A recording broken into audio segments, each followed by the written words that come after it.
Do UFOs exist? This is the central question raised in this program. Many sightings may be attributed to what are natural phenomena, or experimental aircraft, amongst other things. By the end of this program, we hope to have shown you undeniable evidence that UFOs exist and that they are controlled by an outside intelligence.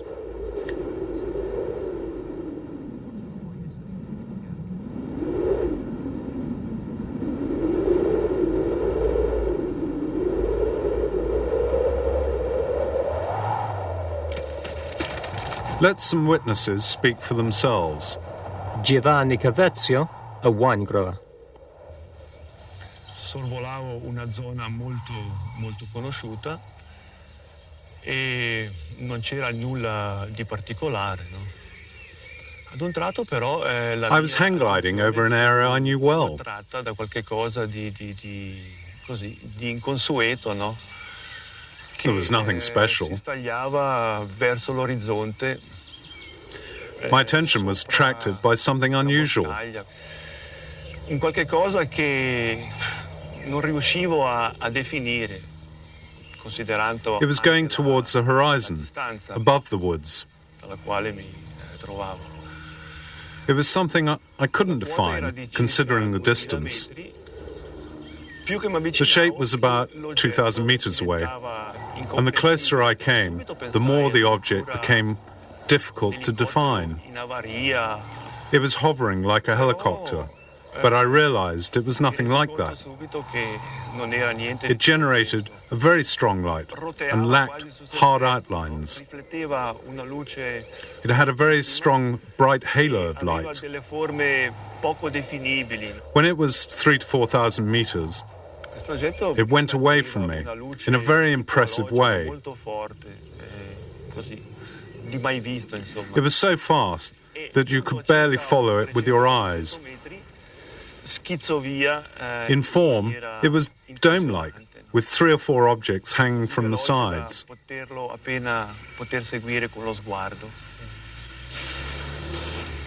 Diameter was between 5 and 10 meters, and it was lead-colored. Within a moment, it had disappeared over the horizon, without a sound and without a smoke trail or anything.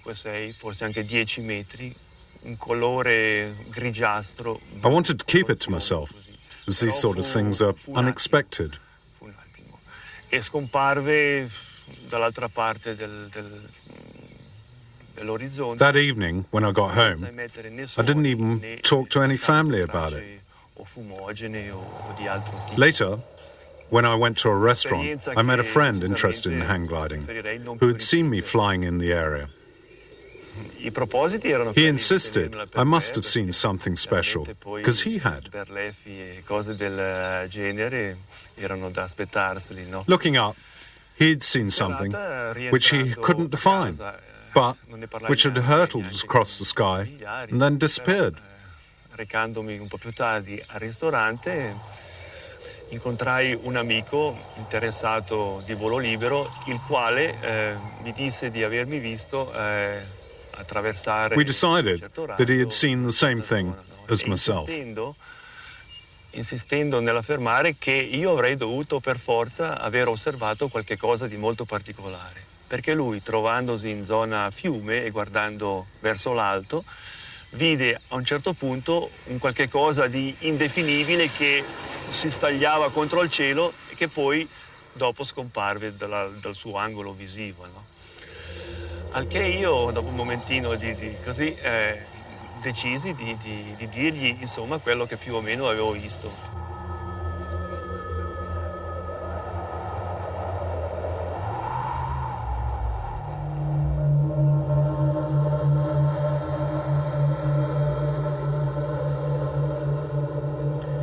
In this second interview, we have the experience of another witness. She relates a similar story to many thousands of others, with a harsh halo of light, behind which a sphere or disk appears, and then disappears away at very high speed. Miriam Bizzazero, housewife. I got up to go to the toilet, and the shutters were down. I opened them. I saw a ship on the lawn. My curiosity got the better of me and looked up. I saw something suspended over the house, but I couldn't describe it. It had a white illuminated base, rounded sides with a red band on the right, and a blue band on the left. Its shape was triangular. The center was a kind of pulsating band of light.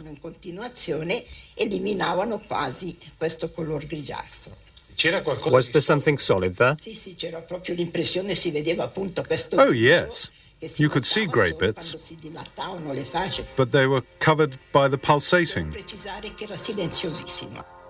L'unica cosa, controllando appunto con l'orologio le pulsazioni, ho notato che le lancette erano sovrapposte sulle tre. It was very quiet. Mentre io pensavo al massimo, il più tardi, le 2 meno alla 1:45. Quindi c'era stato... I noticed that the hands of the clock were on 3, then 3:15. sia avvenuto senza averne coscienza. Then it was 4:45. Non riesce nemmeno un'intuizione, niente che mi possa... What happened to that lost hour and a quarter? Posso dire che il mattino successivo la mia consuocera mi disse: "Hai un puntino I can't remember what happened. sulla tempia sinistra." But the next day, my daughter-in-law's mother noticed a strange shape on my left temple. Invece guardando c'era, ma non più grande di un'efelide, piccolissima. E invece si è ingrandito. I said I hadn't hurt myself, and it was very small. The sequence is usually the same: a UFO sighting, a temporary absence, and a mark on the head. Perhaps this was an abduction, a strange case, but no different to thousands of others. Several people have said that they saw it, people who work at the airport, including a pilot. After several days, the police took my statement. They also told me to keep the incident quiet. Non riferire niente. On the theme of abductions, the recent scientific studies of the medical evidence have started to confirm some of these stories. These Swiss witnesses prefer to remain anonymous. Suddenly, in the rear-view mirror, I saw a red light about the size of a table tennis ball, which stopped about 1.5 meters from my car. It was about 10 by 15 centimeters across. Suddenly, it started to oscillate from left to right. It moved from the left side of the car and then to the right. Everything was bright red, even inside the car. Then, at the height of that rock, you can see up there on the right-hand side of the road, the car rose. Before I lost consciousness, I saw the little red ball flip to the back seat. Then, at about 30 meters from that building up there, there was a white glow, and I found myself on the road again. This is a rare case of abduction inside the car itself. We know of others in both South America and the USA. It was about 10:30 p.m. 3 yellow beacons were suspended about 10 meters over the forest. They shone for about 15 to 20 minutes. They didn't move. I went towards the forest to see what it was. In my opinion, it was a spaceship. It had a distinctive shape and those lights on top of it. Having reached this tree here, I decided to go up the hill for a better view. I went up the slope, and when I reached the hilltop, I found myself face to face with an enormous hemisphere of light, which at the base was between 10 and 15 meters across. I got nearer, and my whole body started to shake. In front of me, a UFO was producing a deafening sound, emitting similar vibrations to a transformer. At a point, I ran into a wall of lights as solid as if I'd run into a concrete wall. I got close 3 or 4 times, and every time I ran into this wall. After about 15 to 20 minutes, the UFO took off like a helicopter. It went silently, except for a slight hissing noise. No more than 3 minutes later, 2 Swiss Army Mirage jets flew over. This barrier of light is talked of time and time again by independent witnesses. The following is a statement by a senior airline pilot with years of flying experience highly trained, and who has been regularly examined by medical experts. Stefano Guerra, Swiss Air Captain.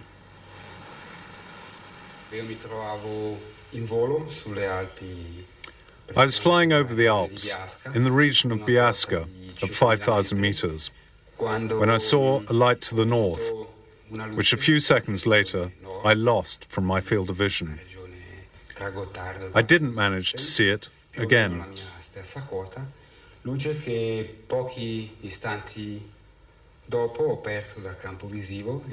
At that moment, another pilot was flying in an easterly direction, in the same area of the Alps, and asked radar if there was an object in the same place where I'd seen my object.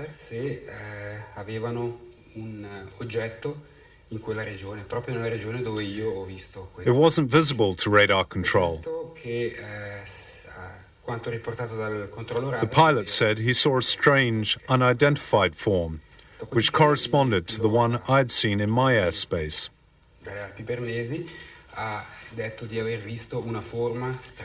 He couldn't explain it, and said apparently it was quite big, but clearly not an aeroplane.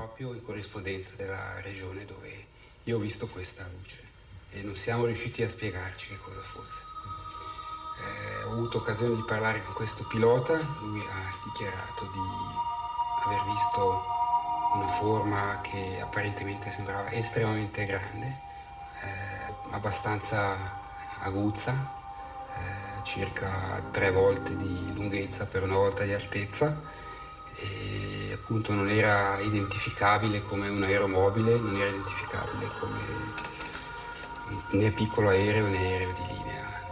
Quindi non poteva Could it have been a meteorite? trattarsi nemmeno di un meteorite. No, perché un meteorite sarebbe stato No, in movimento. because meteorites move, and this one was stationary. In posizione fissa e è poi sparita di seguito. Probably the object didn't show on the ground radar at that point, because it wasn't moving like a normal aeroplane. It was an enormous area of white light, as big as 4 jumbo jets. According to both pilots, it stopped and then went away and was neither an aeroplane nor a meteorological phenomena. Captain Schmidt, Swiss Air. The radar station at Maastricht informed us that a UFO was proceeding in a northerly direction. It then turned towards us at a speed to 4,000 to 5,000 kilometers an hour, very fast indeed. Eventually it stabilized in relation to our position to 3 nautical miles to our right at 45 degrees. That's about 5 kilometers from us. We put on the headphones and looked to the right, and suddenly there was an immense flash in front of us. I hadn't seen anything like it. Very fast and very intense. The radio didn't give any signal. Nothing at all.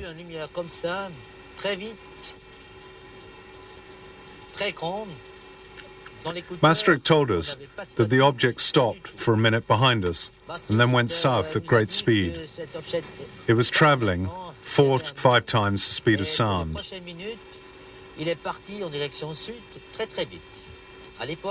Later I read the report of the radar controller. After checking the data, he wrote the speed was double that, which means it was 10 to 12,000 kilometers an hour. It went away in a southerly direction. It returned and went away again. It was as if it was playing hide and seek with us. The UFO was enormous, very fast, and it was flying at 10 to 12,000 kilometers an hour. It was seen on radar and seemed to play with the airliner. Not behavior that you would expect of a military or experimental aircraft. And this is how another Swiss Air pilot explained his experience. Captain Peter Bircher, Swiss Air. Suddenly the object, which had flown with us for a while, veered and then at top speed disappeared, turning through 90 degrees. I think that this behavior would exclude a natural explanation of the phenomenon, since the object resembled no known flying object.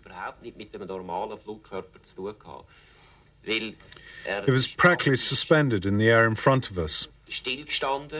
It then went away at high speed, veering at 90 degrees in relation to our route. No known flying object can do such a thing. Many civil pilots are reluctant to talk about their sightings of UFOs. They don't want to be ridiculed, and often they want to protect their flight crew. Military pilots are bound by official secrecy for the duration of their service. Captain Duverstal, Swiss Air. At first, we thought we were seeing a star, or at least we believe it to be a shooting star. But straight away I told myself that it wasn't possible because of its speed. It fell gently to the horizon and then oscillated a little to the left, and then to the right, and then left and right. It then returned to its original position. All of this in less than 30 seconds. That's far from normal.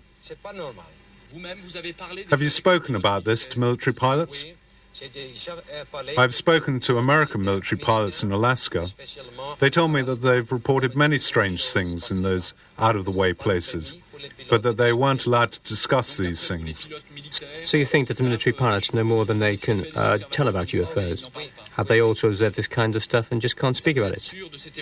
Oh, sure.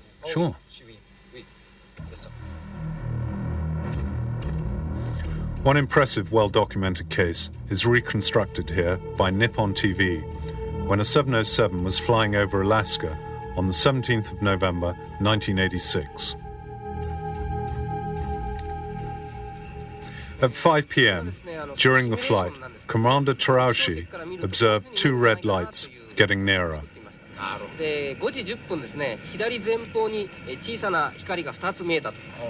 The control tower anchorage didn't detect anything present in the area. The lights got nearer and nearer.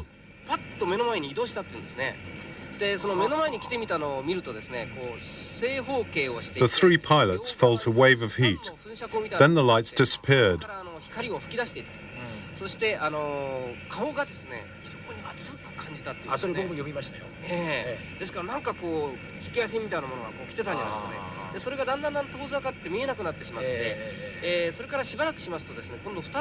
Shortly after, two white lights appeared.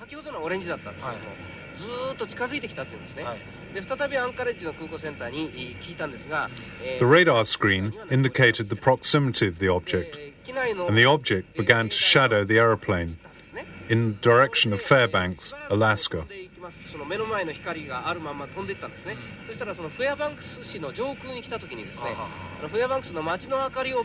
Thanks to the contrast of the city lights, the crew could see the outline of the object. We couldn't believe our eyes. It was 30 to 40 times bigger than a Boeing 707. We tried to shake off this object, and I veered the 707 away.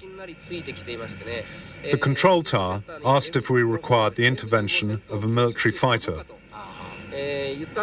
We replied that it would be too dangerous, as an El Al aeroplane needed to cross our flight path. Towards 6 p.m., the object disappeared. The sighting lasted for an hour. These are the sketches by Captain Terauchi. Both he and his crew saw an enormous UFO. It was under control, and he felt there was every possibility that it hadn't been constructed on Earth. As well as the testimonies, there are photographs and film sequences which document UFO sightings. These have been gathered from all over the world, including films shot in the skies over Mexico, taken by a group of video activists calling themselves Vigilantes, who have about 100 members. We're a group of friends from the four corners of Mexico. We always have video cameras with us, at work, at school, so that we're always ready to film a UFO as it appears.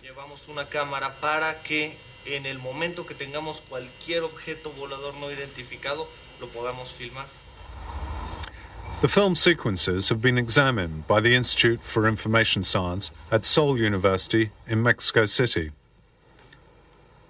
they subjected the film to a battery of advanced tests.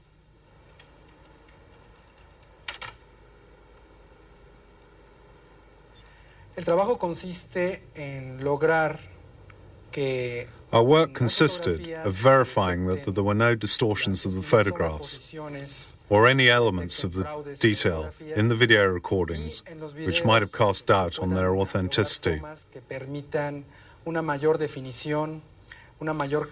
Besides computer verification, we also checked on the spot, interviewed witnesses, and evaluated witness credibility. Y ver si no hay fines de lucro o afanes de notoriedad de la persona que nos trae el material o que hacen los videos o las fotografías. In this video, shot in 1991, during a total eclipse of the sun, the television camera focused on a bright object in the sky. It then panned down to the roofs to establish the relative position and distance of the UFO. Here is the object on the film editor's screen. It's like a spinning top or a saucer which is turning.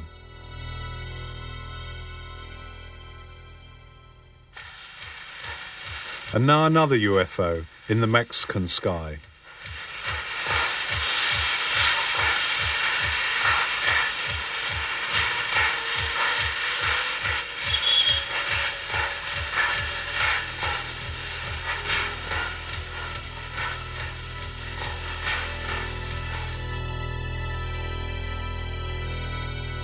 Let's look at it again on the editor's screen.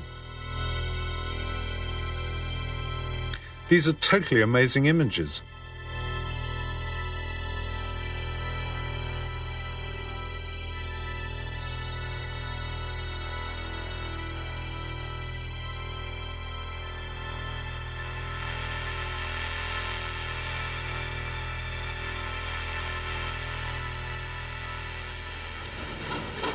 This is 1992.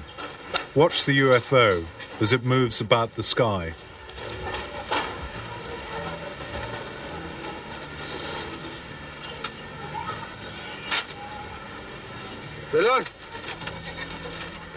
Here it is, captured closer.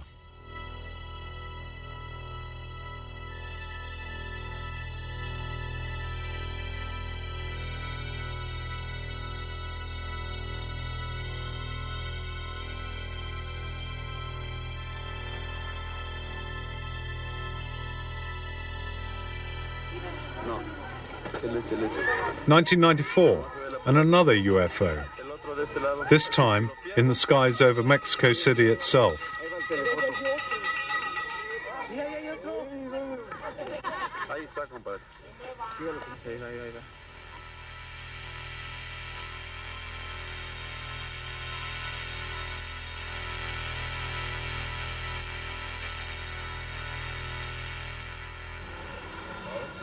Sometimes the UFOs present themselves in formation, like this sighting in 1994.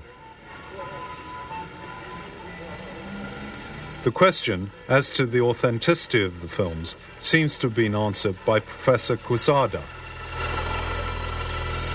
To be a hoax, they would have had to have falsified the film on hundreds of videos taken by the vigilantes. A very expensive conspiracy. Who could possibly gain from it?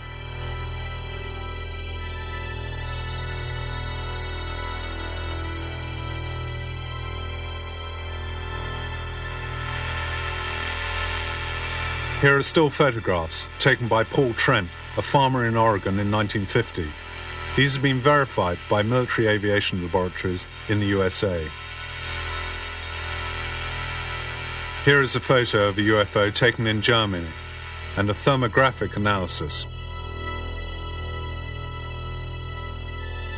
These are two photographs taken in New Mexico, USA, in 1992 near the Manzana atomic base. UFO sightings are common over these kind of facilities. And this is a long series of photos taken in 1987 by a Mr. and Mrs. Walton in the Gulf Breeze area of the USA. Some claim that they're a hoax, but examination of the photographs by a leading expert has confirmed their authenticity. I was confronted with the problem of, could this be real? It was hard to imagine that Mr. Walters could hoax photos and then have everybody else, have so many other witnesses agree with him. It would have to be a grand conspiracy, or else other people were seeing something and he was photographing it. In any case, I studied the photos very carefully. My conclusion is that all those sightings were real. It's important to remember that the same phenomenon was photographed in other countries at the same time.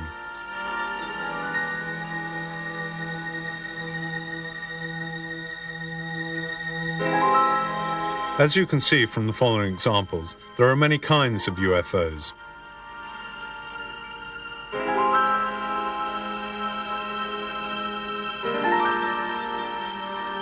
Another element in the study of UFOs is the examination of traces that are left on the ground where alleged sightings have taken place. Sometimes a whitish substance falls from the UFO. Its analysis has given some disconcerting results. Noi abbiamo analizzato queste tracce e che cosa abbiamo trovato? Due cose molto importanti. What have we found so far? Primo, che il terreno non era bruciato come There are two important things. Tutta la storiografia degli UFO dice. The first was that the ground was not burnt as we thought. It was, in fact, crystallized by microwave radiation. The microwave in question would have been 50 million times stronger than an industrial oven. Imagine the power of it. Bene, noi per la prima volta siamo riusciti a riprodurre il fenomeno in laboratorio e a misurarlo. We managed to test the phenomenon in the laboratory. Galileo would have been proud of us. Quindi nessuno scienziato al mondo può più dire che noi. We demonstrated the cause of the crystallization, and nobody can say it isn't true, because we did it under laboratory conditions. We examined deposits formed on the ground by the UFOs, and these gave us some disconcerting results. In 1957, a deposit from a UFO was analyzed, and it was found to contain magnesium, a magnesium much heavier than anything known on Earth. It didn't have a nucleus, and it was really much heavier than our magnesium. It was definitely magnesium from space. The French, in 1967, found a similar deposit, and this was also magnesium, and it was much heavier than terrestrial magnesium. I have a simple conclusion from all of this, and other evidence. I'm absolutely convinced it was of extraterrestrial origin.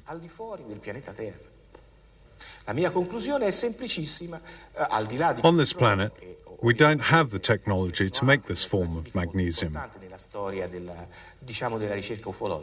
I'm convinced of this. Siamo sicurissimi che il fenomeno è esogeno al pianeta Terra, cioè viene da fuori, è tecnologico, non è di nostra competenza, non lo sappiamo riprodurre.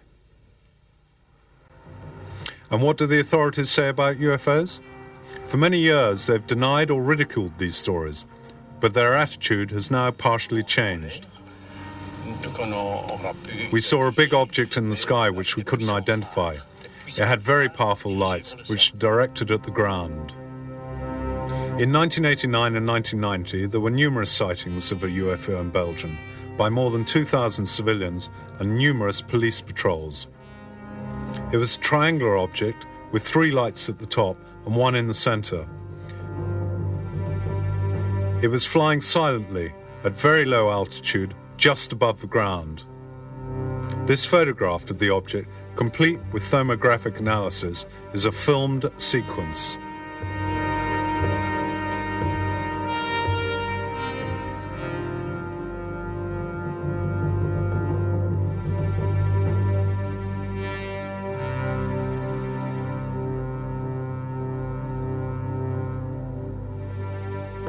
Belgian military aviation authorities have officially joined a collaborative study of the case. After ground radar revealed the presence of the object, some jet fighters were scrambled to intercept the UFO, but without success.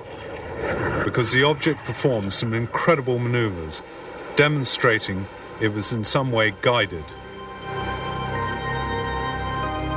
Was it an experimental military aircraft like the stealth bomber? The US government has denied this possibility. The stealth bomber is also noisy, and the question is, why would a foreign experimental plane fly at low altitude over a densely populated area?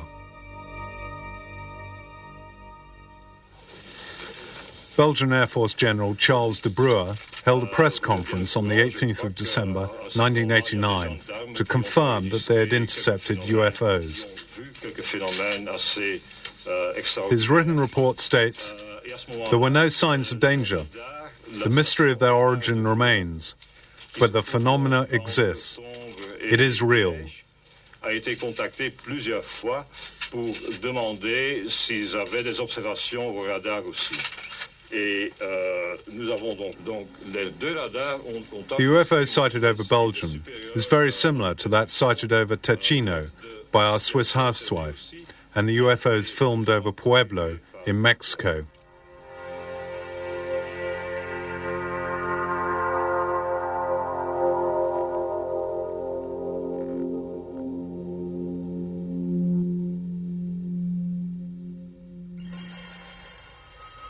Other official confirmation includes the President of Brazil, President Kubitschek, who in 1958 declared that a Brazilian Navy ship had sighted and photographed a flying saucer.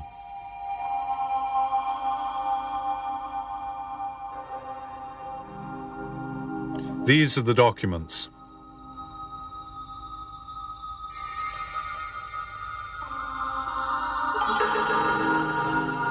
Spain has recently declassified some documents which confirm the sightings of UFOs. In June 1976, on the Canary Islands, hundreds of people saw a white light which emitted rays. It is written by a local military commander. In addition, there are accounts of humanoids being seen during UFO landings.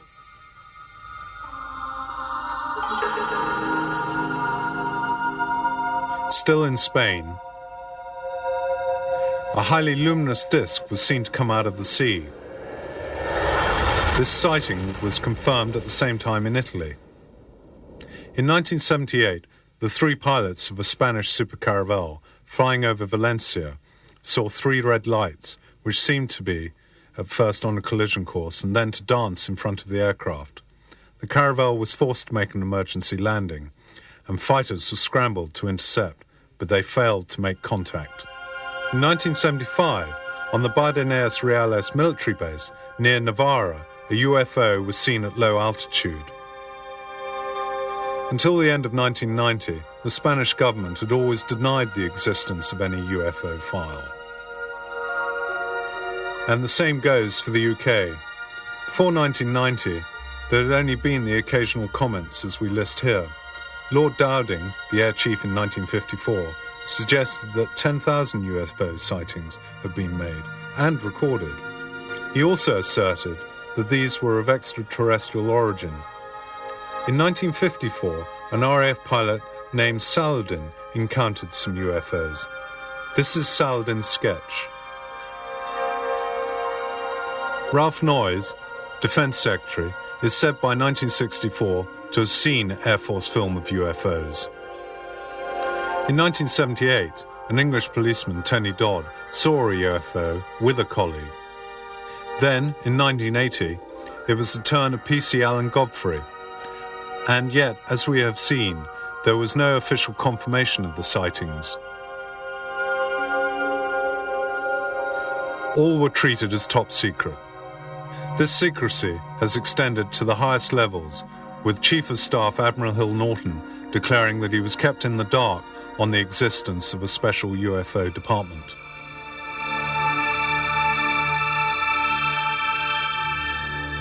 An exceptional case from Woodbridge in Suffolk involved what is believed to be a case of broken-down UFO. Air Force police patrols who went to the spot described the object as metallic and resting on three legs, emitting a strong white light. As they got closer to the object, the engines of their cars cut out and the radio contact was lost. This is not science fiction. The episode is confirmed in a report by the Deputy Commander of the base, Lieutenant Colonel Charles Halt. In it you can read that the next day, traces left by the object were found on the ground. According to the reports of the Air Force Patrol, 3 humanoids were seen to leave the UFO. They were approximately 1 meter tall, with big heads and dressed in silver. The commander of the base, General Gordon Williams, is reported to have said that the creatures seemed to communicate by a series of gestures and telepathy. This encounter has never been officially confirmed. France. In February 1974, the then Minister of Defense, Robert Gallet, declared in an interview that for 20 years the French had been studying UFOs. The results of the official studies were published, including the analysis of traces left by 2 UFOs in 1975 and 1981 in the south of France. An extract from the report states, "The physical phenomenon exists. Its place of origin, method of propulsion, and behavior are all beyond human comprehension. Since this, all information has virtually been embargoed by the French." Italy, since 1978, has listed its sighting of UFOs. These are the sightings listed in the 80s.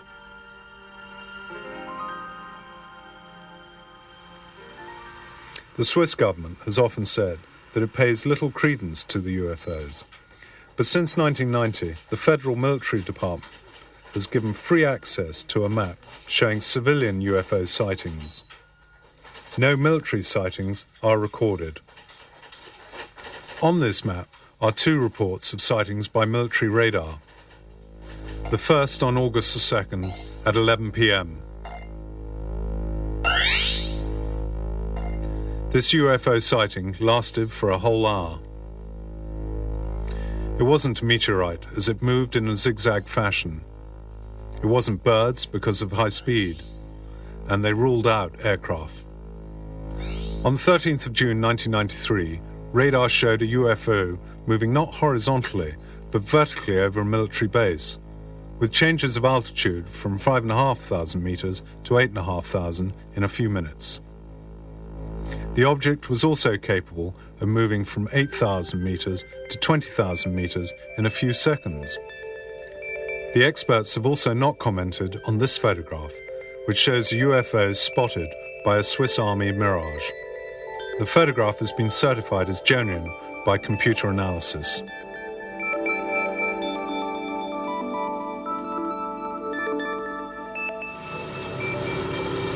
In the Soviet Union, in 1990, a short while after the sightings in Belgium, General Igor Maltsev, Supreme Chief of the Soviet Air Force, admitted the existence of alien UFOs and extraterrestrial life forms. He said that some MiGs had observed a saucer of 100 to 200 meters in diameter, which was also able to stay motionless in the air and which performed extraordinary aerial maneuvers. Ground radar had confirmed this phenomenon. The Soviet defense chief had decided not to attack the UFO. He calculated such an attack would be pure folly. In 1991, KGB documents reported that an atomic base in Kaspusin Yar had sighted a UFO over the base for 2 hours in 1989. During its flight, the UFO emitted a ray of light which seemed to inspect the installation.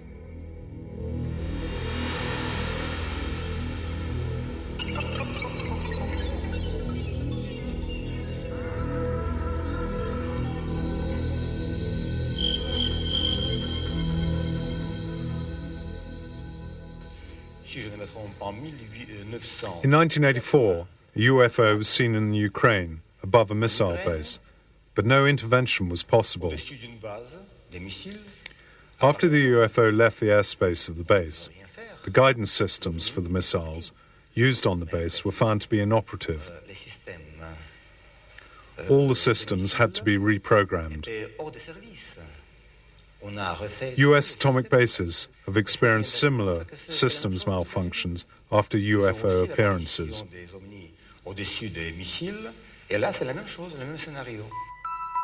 The Berlin Wall fell in 1989, and the official Soviet news agency TASS, for the first time, reported the landing of a UFO at Voronezh.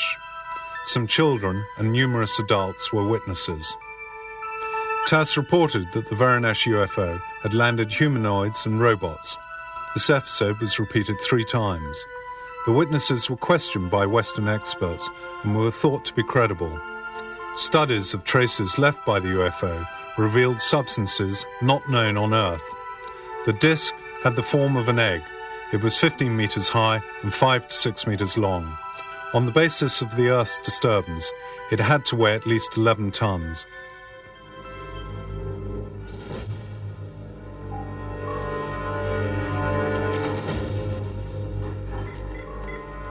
Even in the US, UFO sightings are classified as top secret. However, the door has been opened a crack by the law on freedom of information brought in 1970. This was a law supported by President Jimmy Carter, who saw a UFO in 1969 when he was a state governor, as you can see from this document. The law allows access to secret documents as long as it doesn't compromise national security. From these documents come important revelations. Some Army veterans started to tell of their experiences. These veterans faced a barrage of abuse designed to discredit them. One of these was Wendell Stevens. In 1947, he was transferred from the Roswell base in New Mexico, where he had studied captured enemy aircraft, to Alaska. In Alaska, his squadron was detailed to reconnoiter the area. It soon became clear to Stevens that his real mission was to photograph UFOs sighted in the region. And a crew reported seeing a disc-shaped object sitting on the ice field that rose into the air and flew away as they approached it. Now, for us to launch a B-29 in Alaska, it took a field of equipment bigger than the B-29, heaters, power units, lubricating units, gasoline units, everything, to get one B-29 airborne in Arctic airspace. And it would take us several hours to get it ready to go. Here's an object that's sitting on the ice field with no support equipment that jumps into the air and flies away and leaves nothing behind it. Now that was, in our view, was an impossibility because there's no way we could approach anything like that. Then a report came in of seeing one emerge from below the water, sit on the water surface of the water for a moment, rise into the air, and then zip off, flying away. Another one at another time was reported to have descended into the water and disappeared. None of our aircraft could do any of that. Another important case is that of the then Lieutenant Graham Bethune during a 1951 flight from England to the US on a C-54 transport. The incident was confirmed by the whole crew.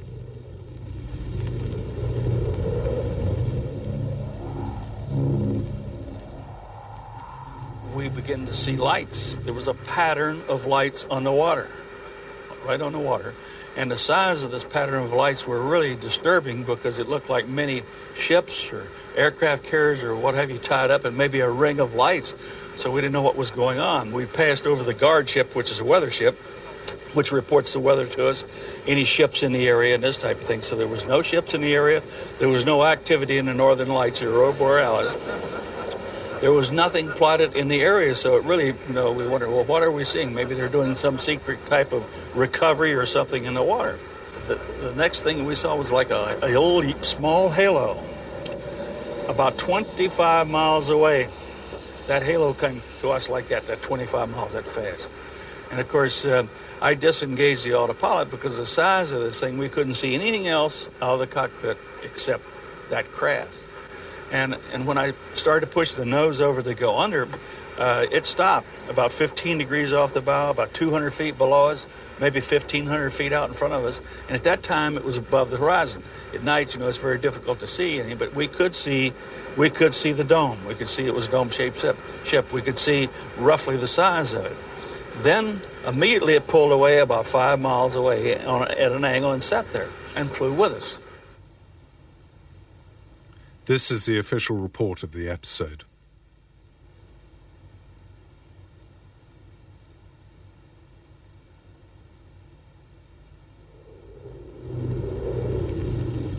In another case, in 1954, Army pilot Mel Noel was part of a squadron asked to film UFOs in the skies over the USA. Their film sequences of UFOs were shown at the base. We were shown somewhere in the area of 600 still photographs and a fair quantity of gun camera film that had been exposed just coincidentally with the sighting. Soon the squadron sighted 5 objects without managing to film them. It was 5 days later. We ran into either the same or another 5. And at that time, we felt we succeeded in getting them on the film. And approximately, I think it was a week after that, we ran into a total of 16 of the things. And we were having, at that point, some relatively severe psychological problems.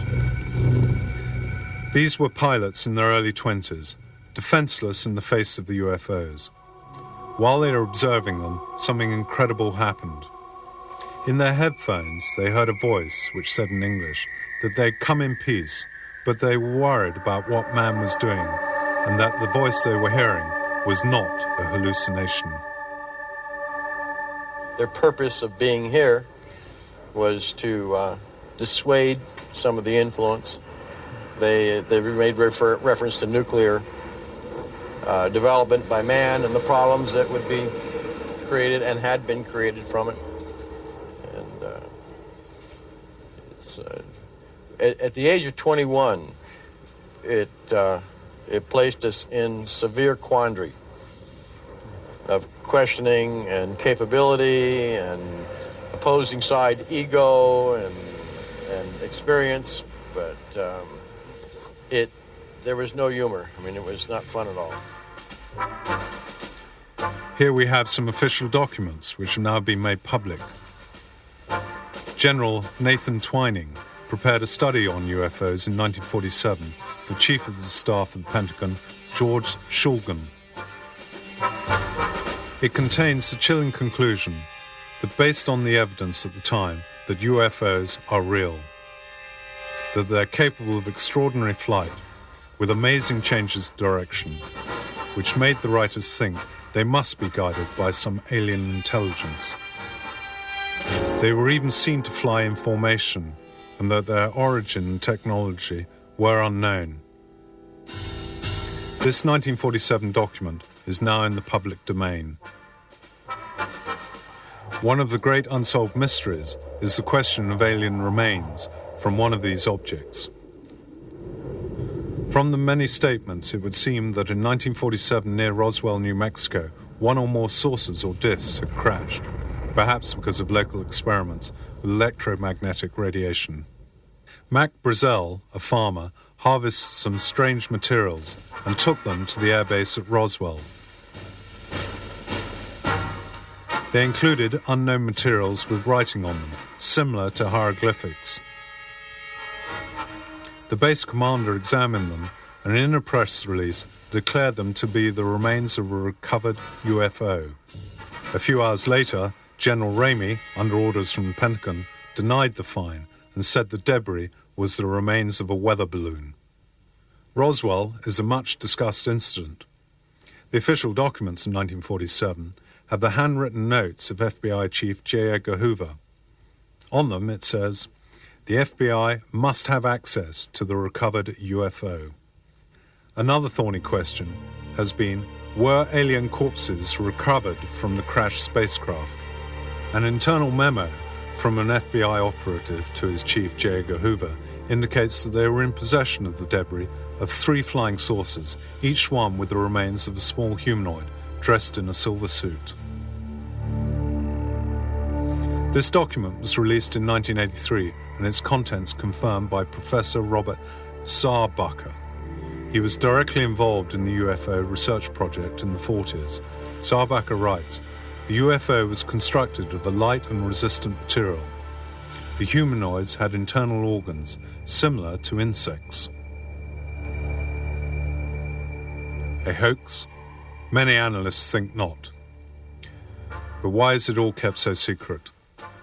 Was it to make sure that there was no public panic, with the US government afraid to admit that they were powerless in the face of a UFO menace? Perhaps they wanted to gain technological advantage from recovered materials.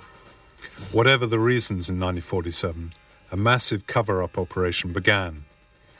A number of supposed research projects were set up to calm public opinion and create confusion about the phenomenon by means of disinformation. They were codenamed Grudge, Sign, and Blue Book.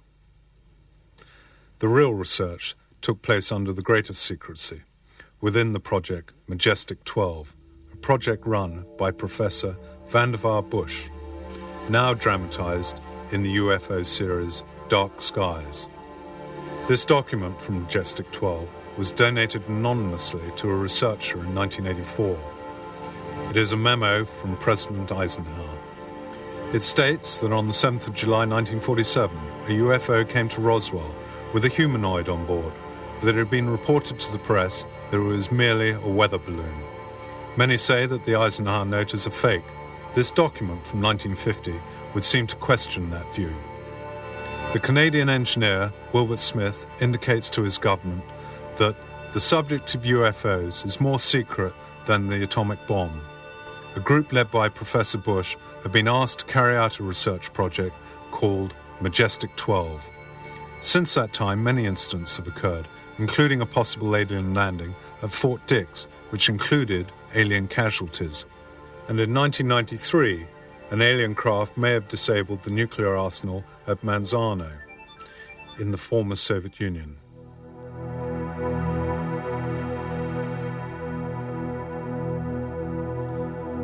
With these spectacular video pictures of a UFO, we conclude this part of UFOs, The Complete Truth.